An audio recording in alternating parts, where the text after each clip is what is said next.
म्हणजे एआयचा वापर करून लावलेली लागवड त्याच दिवशीची आणि नेहमीची लागवड त्याच दिवशीची, असा मधनं तुम्ही चालायचं. ह्या बाजूला तो ऊस, ह्या बाजूला दुसरा ऊस, इकडं ती केळी, इकडं ती दुसरी केळी. लगेच तुम्हाला खोडामध्ये फरक दिसतो, केळीच्या घडामध्ये फरक दिसतो. तेच ऊसाच्या बाबतीमध्ये ऊसाची कांडी एआयचा वापर केला तर इतकी मोठी होती. आमचा तर प्रयत्न चाललेला आहे. कदाचित यंदा मला तो विश्वास बसेना, ते म्हणतात की दादा 200 टन एकरी ऊस काढून दाखवणार. मी म्हणलं अहो 150 तरी काढा, 150 काढलं तरी खूप झालंय. आणि ते तिथं चाललंय प्रात्यक्षिक. काही भागात शेतकरी तसं घेतात, त्याला आम्ही अनुदान दिलेलं आहे VSI कडनं. असा आज वेगवान तंत्रज्ञानाच्या युगात आपली शेती आधुनिक पद्धतीनं करणं ही बाबांनो काळाची गरज आहे. ज्यांची जमीन आता MIDCत गेली ते सोडून द्या, पण त्याचे पैसे दिले ते पैसे निवडणुकीला खर्च करू नका.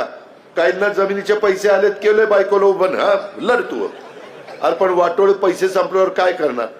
2 हाताला चुना लावून ठोठोट करत बरं, काय उपयोग नाही रे. राजकारण लय वंगाळ आहे, आता काय सांगायचं. पण आता तुम्ही धंदा पाणी करा, मस्तपैकी राहा, मुलाबाळांना चांगलं शिकवा, निर्व्यसनी राहा. मी पुन्हा पुन्हा सांगतोय, साधू संतांनी ते आपल्याला सांगितलंय.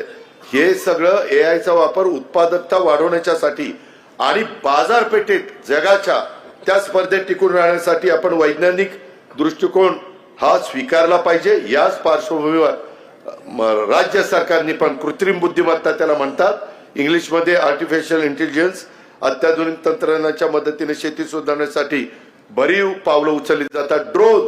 ड्रोन रिमोटवर जातो, फवारा करतो. अहो त्या स्क्रीनवर दिसतं. तुमचा जर 5 एकराचा प्लॉट असेल तर कुठं काय कमी दिसतंय ते तेवढ्या पुरतच दिसतं आणि तुम्ही लगेचच जाऊन तिथं ट्रीटमेंट द्यायची. फार उत्तम आहे, तुम्ही जावाच. माझा आग्रह आहे, जरा स्वतःच्या खर्चाने. आता इतकं लांब लांब कुठं कुठं जाऊन आलं, एकदा तिथं तरी जावं हो ना. म्हणजे एक तिथलं बाकीच्या कामाला जायचा तुमचा अधिकार आहे, पण एकदा तिथं जाऊन पहा. रोज लाखो गाड्या तिथे येत आहेत, प्रचंड तिथं, आणि व्यवस्थित पहा असं माझी तुम्हाला विनंती आहे.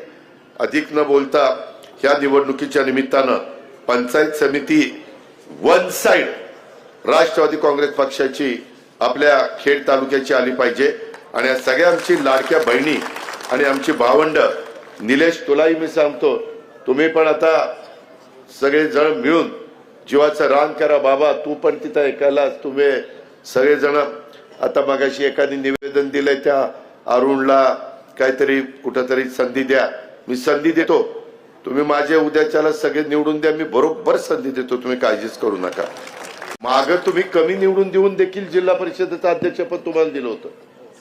तुम्ही पानसरे तर निर्मला ताईला 2च दिले होते तुम्ही, पण मी बाकीकडनं जास्त आणले निवडून. आता तसं करायला नको, मी बाकीकडनं आणीन पण तुम्ही पण भरभरून द्या ना. मग मी तुम्हाला भरभरून देईन. पुन्हा टीव्हीला दाखवतील अजित पवारांनी आचारसंहितेचा भंग केला, ही भरभरून दिलं तर मी भरभरून देईन. मी काय भरभरून देईन? तुम्ही मला भरभरून मतं दिली तर मी भरभरून प्रेम देईन. मग मला प्रेम द्यायला काही बंदी आहे का त्याच्यात काय? आणि बाकीचं तर करीनच, तुम्ही काळजी करू नका. पुन्हा एकदा शरद बुटे पाटील आणि त्यांच्या असंख्य सहकारी मित्रांचं मनापासून स्वागत करतो आणि या ठिकाणी थांबतो. जय हिंद.